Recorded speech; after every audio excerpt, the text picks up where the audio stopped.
أنا بنت عندي 20 سنة، بس والله حاسة إني شايلة فوق دماغي هم 40 سنة. أبويا اتجوز على أمي وأنا عندي 7 سنين، وبعدها بشهرين طلق أمي وسابنا. كنا عايشين معاه ومفيش غيري أنا وأخويا الصغير، وأمي رجعت بيت أهلها. ومن يوم ما مرات أبويا دخلت حياتنا وأنا حاسة إني ضيفة في بيت المفروض يكون بيتي.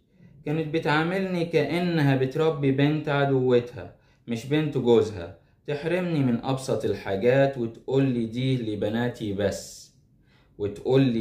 لبناتي بس، تاكل هي وبناتها وأنا أخد البواقي، ولو اشتكيت لبابا يقولي ما تبقيش نكدية، دي زي أمك. طب يعني زي أمك، فين المعاملة اللي بتعملها كأنها بنتها بالظبط؟ ما علينا. كنت بلبس هدومهم القديمة وما بشتريش لبس جديد إلا لو ماما جابتلي من وراهم. كانت دايما تفضل بناتها عليا وتقولي أنا مش أمك، أنا بعملك اللي يقدر عليه، لو مش عاجبك ارجعي لأمك.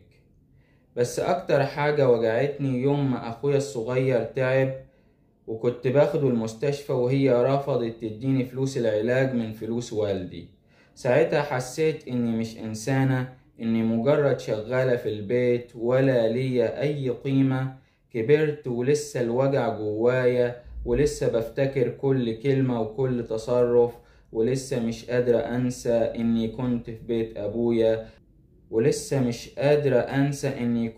بيت ابويا، ومش حاسة بالأمان. بحكي قصتي علشان لو في واحدة بتعمل كده في بنت جوزها تبطل، لأن الجرح ده ما بيروحش وبيفضل.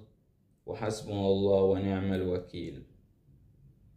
سؤالي ليك يا عبد الرحمن، ازاي اتعافى من وجع الطفولة اللي اتزرع جوايا وعدم الأمان اللي عمره ما حسيته في بيت أبويا؟ دي طبعا القصة اللي جات لي من حد يعني والده اتجوز ويعني اتعرض لسوء معاملة من مرات الأب. والله يعني أنا مش بقول غير حسبنا الله ونعم الوكيل.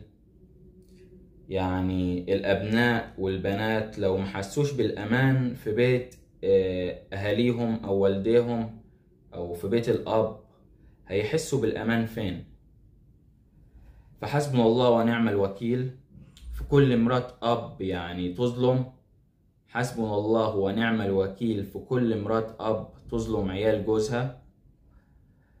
وعشان تتعافي طبعا والله يعني أولا لازم يكون عندك إرادة إنك عايزة تنسي، وعايزة ما تفتكريش أي حاجة من اللي فات.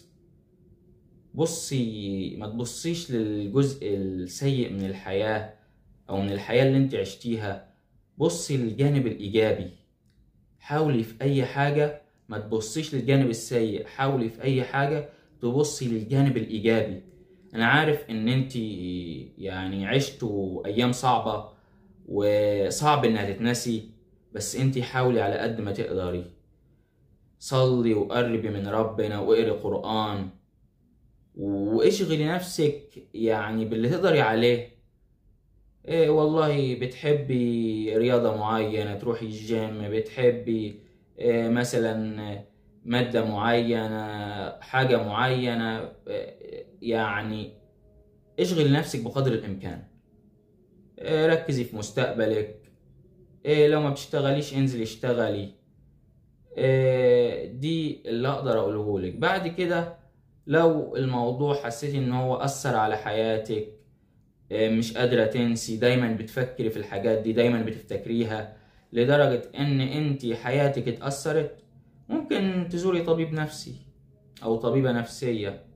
لان الحاجات اللي هي بتبقى نفسية وخصوصا الاذى النفسي بيبقى صعب، يعني مش بيتنسي بسهولة، ومش اي حد بيقدر يتعافى منه.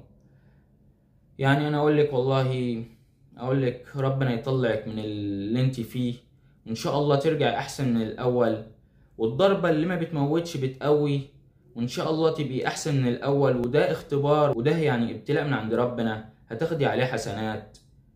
وإن شاء الله بإذن الله تعالى يعني ربنا يكرمك بالإنسان اللي يعوضك عن الحياة الصعبة اللي عشتيها. وأكيد يعني ربنا هيعوضك. ربنا يعني ما بيسيبش حد. وأنا منتظر رأي المشاهدين في التعليقات.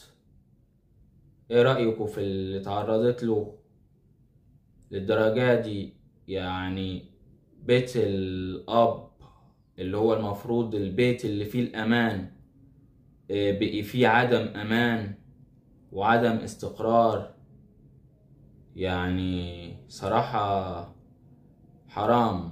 عشان كمان في الآخر تيجي مرات أب تظلم وتقهر. مش هقول غير حسبنا الله ونعم الوكيل في كل ست بتظلم عيال جوزها. ونشوفكم في حلقة جديدة. إلى اللقاء.